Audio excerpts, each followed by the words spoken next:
Prime Minister Modi to chair virtual Global Investor Roundtable Conference in a short while from now. The meet will focus on India's economic and investment outlook. Second batch of 3 Rafale aircraft lands at Jamnagar Air Base in Gujarat.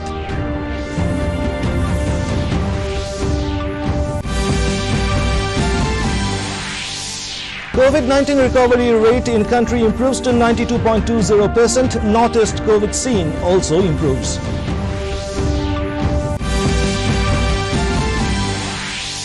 Assam remembers music maestro Bhupen Hazarika on his 9th death anniversary.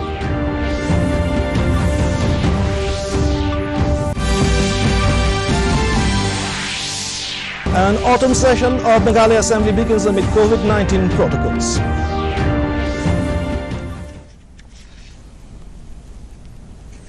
Good evening, viewers. Welcome to the Northeast News Bulletin. This is Hansraj, and now the details. Prime Minister Narendra Modi will chair the virtual Global Investor Roundtable Conference in a short while from now. The roundtable is being organized by the Ministry of Finance and National Investment and Infrastructure Fund. It is an exclusive dialogue between leading global institutional investors, Indian business leaders and the highest decision makers from the Government of India and financial market regulators. Union Finance Minister, Minister of State for Finance, RBI Governor and other dignitaries will also be present on the occasion. The roundtable will witness participation from 20 of the world's largest pension and sovereign wealth funds, and with a total asset under management of about $6 trillion. These global institutional investors represent key regions including the US, Europe, Canada, Korea, Japan, Middle East, Australia and Singapore. The event will witness the participation of key decision makers of these funds like the CEOs and CIOs. The second batch of 3 Rafale aircraft landed at Jamnagar Air Base in Gujarat last evening. The aircraft got airborne from Istres Air Base in France and flew non-stop for over 8 hours. They covered a distance of over 3,700 nautical miles with 3 in-flight refuelings. These jets are expected to reach Ambala after a day-long break at Jamnagar Air Base. The IAF is expecting 3 to 4 Rafale jets being delivered every 2 months. Defence Minister Rajnath Singh has congratulated Indian Air Force for successfully accomplishing a highly complex mission in professional and safe manner. The aircraft arrived in India at 8:14 p.m. after flying non-stop from France. Environment, Forest and Climate Change Minister Prakash Javadekar has said that India has taken several measures to cut the carbon emission by focusing on renewable energy and increasing the green cover. He said the country has performed tremendously well on all parameters. Addressing the India CEO Forum of Climate Change in New Delhi today, he said India has set the ambitious target to achieve the production of 450 gigawatt of renewable energy by the year 2030. Javadekar said the country has also announced a nationality-determined contribution under the Paris Agreement to reduce the carbon emission. He said India's per capita carbon emission is very low and historically the country has contributed very less in comparison to the developed nations.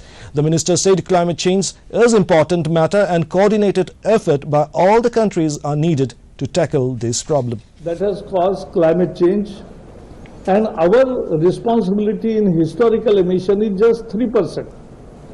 Even today in the present context, our emission load of the world emission load or world is only 6%.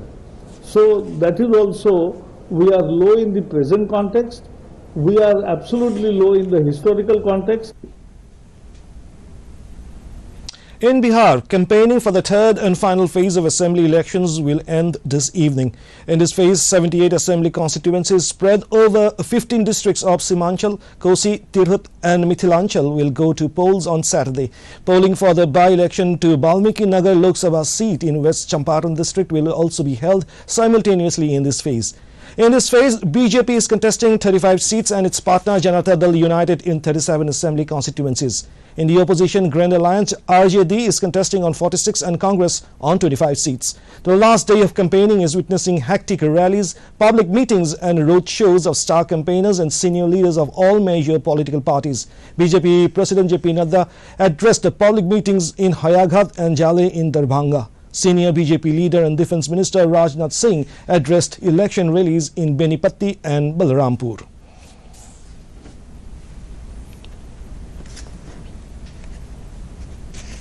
India has leaped across a significant milestone in its fight against COVID. With a recovery of more than 77 lakh people so far, the national recovery rate has reached at 92.20%.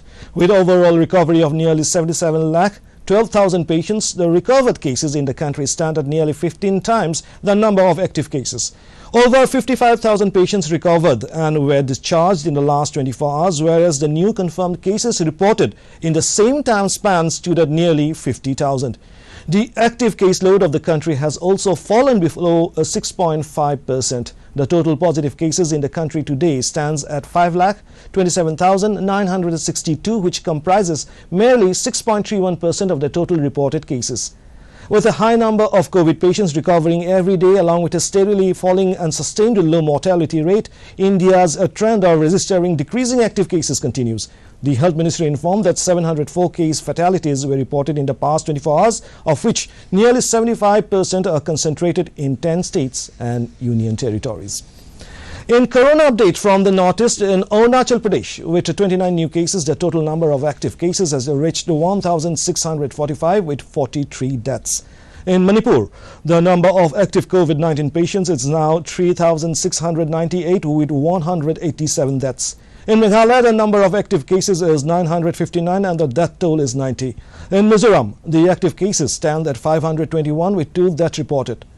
Nagaland has a total number of 1,146 active cases with 44 deaths. Sikkim has 254 active cases, where the number of deaths stands at 73.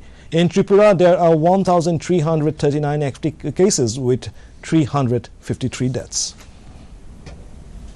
In Assam, Health and Family Welfare Minister Dr. Himanta Biswa Sharma in a tweet informed that 380 positive cases were reported during the last 24 hours. A total of 29,026 tests were conducted in that period and the positivity rate is 1.31%. 655 patients have recovered in the last 24 hours. The Assam COVID death toll stands at 934. No COVID-19 infected patients have died in the state in the last 24 hours in Assam. It is after nearly 4 months that there has been not a single case of COVID-19 linked death in the state. Assam on Thursday remembered music maestro Dr. Bhupen Hazarika in his 9th death anniversary across the state. Chief Minister Sarbananda Sonowal paid floral tribute to the legendary singer, film and music director and lyricist at Samadhi Sthal of the maestro at Jalukbari in Guwahati.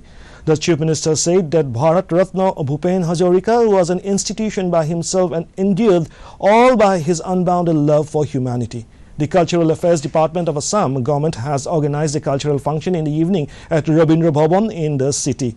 Many social cultural organizations in the state also paid rich tributes to the music maestro. Bharat Ratna recipient Hazarika passed away on November 5, 2011 at Kokilabai Dhirubhai Ambani Hospital in Mumbai. Now it's time for us to take a short commercial break. Stay with us.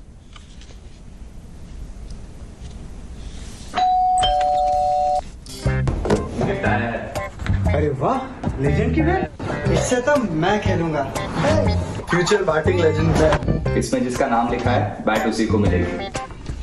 अरे यार, देखा, अगर इस पे मेरा नाम नहीं लिखा होता तो कितनी दिक्कत हो जाती। इसलिए आरबीआई कहता है, बैंक अकाउंट हो या बैंक लॉकर, उसमें नॉमिनी का नाम जरूर दर्ज करें, ताकि आपकी जमा पूंजी उसी को मिले जिसे आपने नामित किया है। आरबीआई कहता है, जानकार बनिए, सतर्क रहिए। Welcome back. Counting of votes for the presidential election is underway in the United States. According to Associated Press, Democratic presidential nominee Joe Biden is leading the race with 264 electoral votes, while incumbent President Donald Trump stands at 214 electoral votes. In the 538-member Electoral College, the winner needs at least 270 electoral votes to be declared as a winner. Counting of votes are still going on in the states like Pennsylvania, Arizona, North Carolina, Georgia, which will determine the outcome of the U.S. election.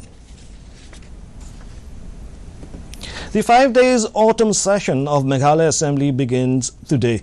Chief Minister Conrad Sangma along with other legislators paid tributes and unveiled a portrait of Dr. Don Cooper Roy, former Chief Minister and Speaker of Meghalaya, on the first day of the session.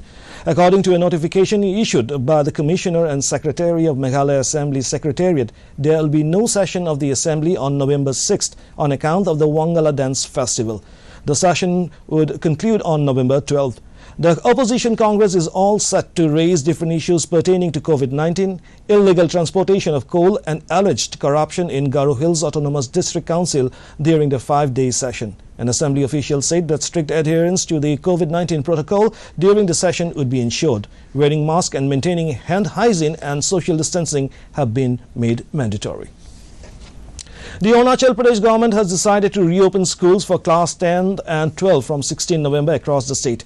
Addressing a press conference in Itanagar, the State Education Minister Taba Tedir said the government has reviewed the current situation and, keeping in view the ensuing CBSE 2020-21 examination, decided to allow offline classes for class 10 and 12 in the state. The State Education Minister clarified that students will be allowed to attend the classes only if a consent letter from parents is provided to the school. State Education Secretary Niharika Rai said the department is issuing detailed SOPs for schools, students and teachers and concerned district authorities. She has said the revised curriculum has been prepared and will be circulated throughout the schools to maintain uniformity. The Meghalaya government, in collaboration with Israel under the Indo-Israel Agriculture Project, is setting up 2 centers of excellence in the state to boost technological development in the agricultural sector. After holding a meeting with the representatives of Israel led by Ambassador Ron Malka, Chief Minister Conrad Sangma said the first center would be set up at Jongska village in East Khasi Hills for vegetables and the second at Dawagwe in East Garo Hills for citrus fruits.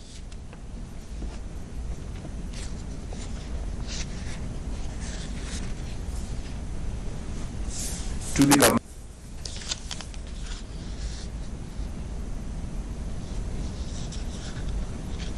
And to end the news, the headlines once again.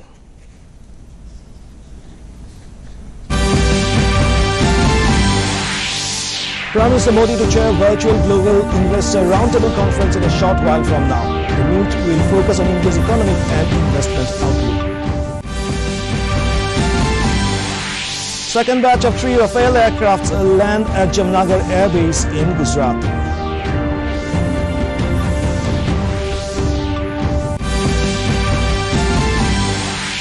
COVID-19 recovery rate in country improves to 92.20%. Northeast COVID scene also improves.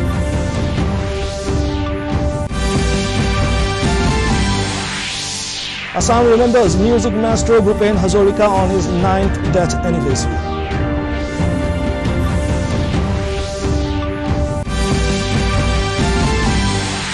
An autumn session of Meghalaya Assembly begins amid COVID-19 protocols.